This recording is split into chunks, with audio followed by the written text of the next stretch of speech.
when the call comes from the portals of glory.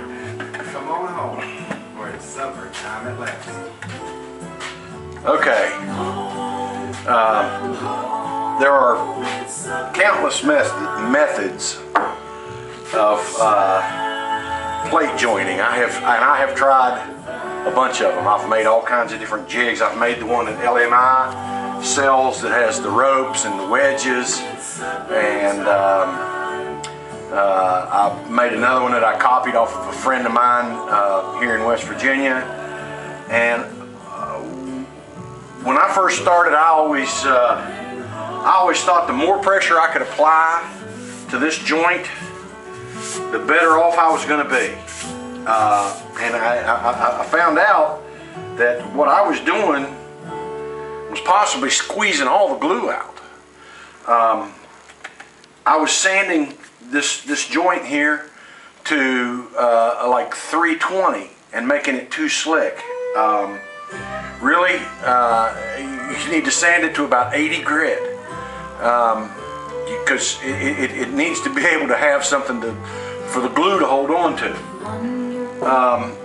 So don't sand this to a mirror finish. This edge here, don't sand it to a mirror finish. Now you can see that I have used the light table from earlier, and I have a good joint here. I also have, this is a piece of marble that I have inlaid in my workbench, and I use that for a lot of things. I mix epoxy on it and whatever. But anyway, plate joining. I have found the easiest, cheapest, best method is what I guess, for lack of a better, just called the tape method.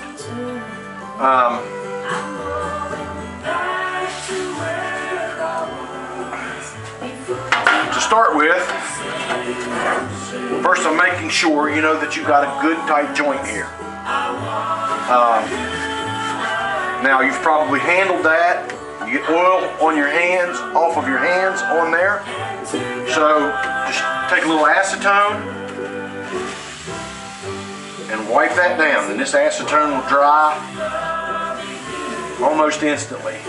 And you can see it's cleaning up sawdust, residue, whatever.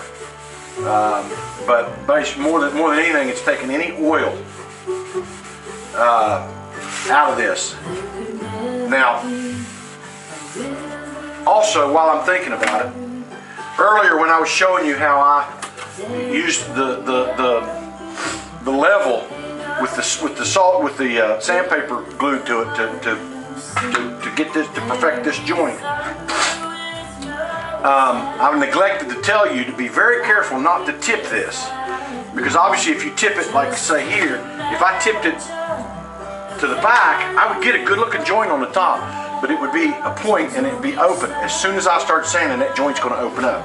So you want a good square edge so that you've got the maximum amount of gluing surface.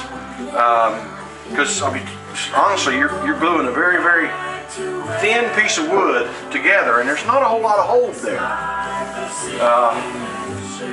Now that I've handled that, I want to put a little acetone back on that again.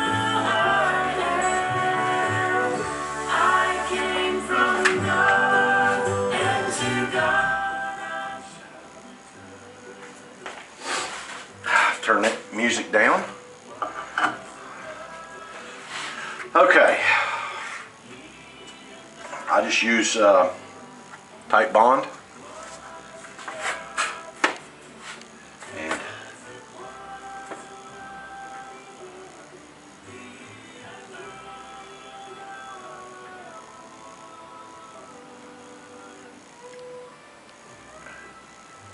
that'll be the glue down there, making sure that you've got a good amount of glue there. Now, this is just a stick. This is 1.25 inches high. Put this together here. You know, on this wood, there's not really important to get a good book match, but you want to make sure that you get your book match. You know, you may have to, on some, you may have to slide one piece one way or the other, but get your book match correct. Now once you've got that, start taping this. Now, stretching that tape, putting it down into the joint right there good, and then just like that. And as you can see, this is pitched up. I'll do the ends first.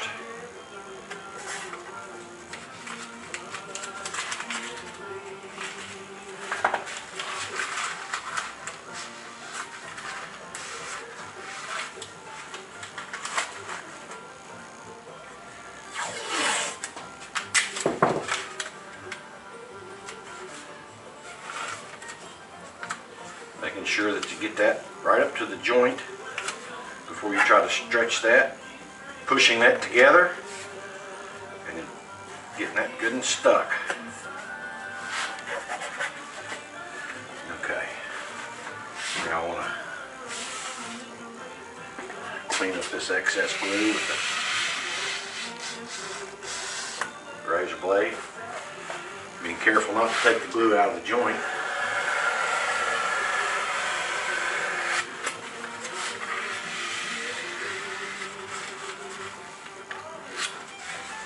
Okay. Now you're just going to continue down through here, stretching that tape out so it's really good and tight, pushed up into the joint right here. Just tape this top.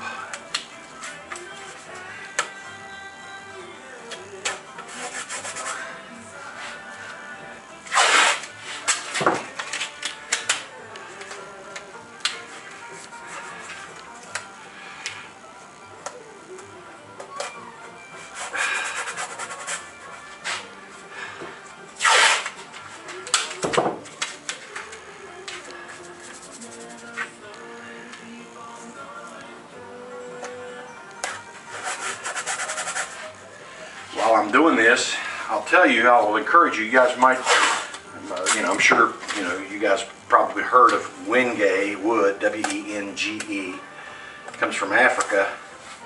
I have built one guitar out of Wenge, and I will tell you, there's an article written by Irvin Samaji about Wenge. It's in Premier Guitar Magazine, you can look it up. And Irvin Samaji, whose guitars start at $30,000, says Wenge is the new Brazilian rosewood. And I will tell you that this stuff rings like a bell. It is absolutely incredible tap tone on it. Now, once you get that taped, and you can see it's still got a pitch to it, a tint, when you push this down, now, what that's doing is pulling that tape, stretching that tape tight.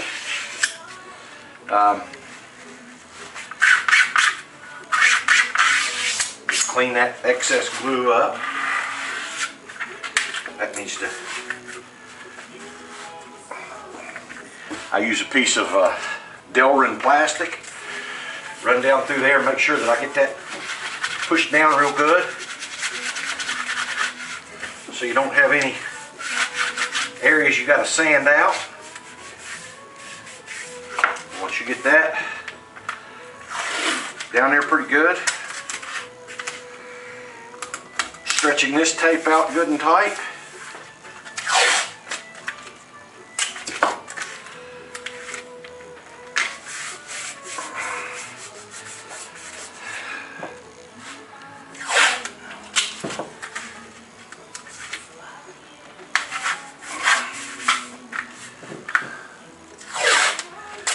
Guys, this will give you a good joint. It leaves plenty of glue in the joint, but like I said, no gaps. And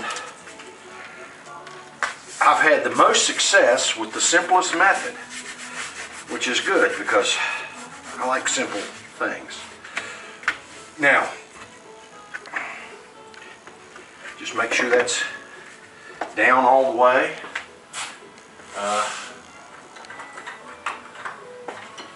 I don't, I'm not afraid to give that a little tap. Just being real careful not to.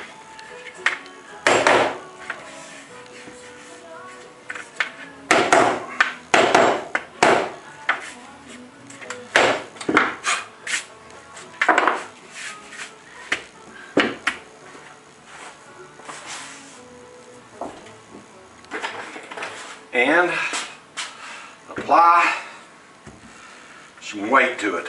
In this case, the tape covered paving brick clamps. Let that dry overnight and that'll give you a really good looking joint.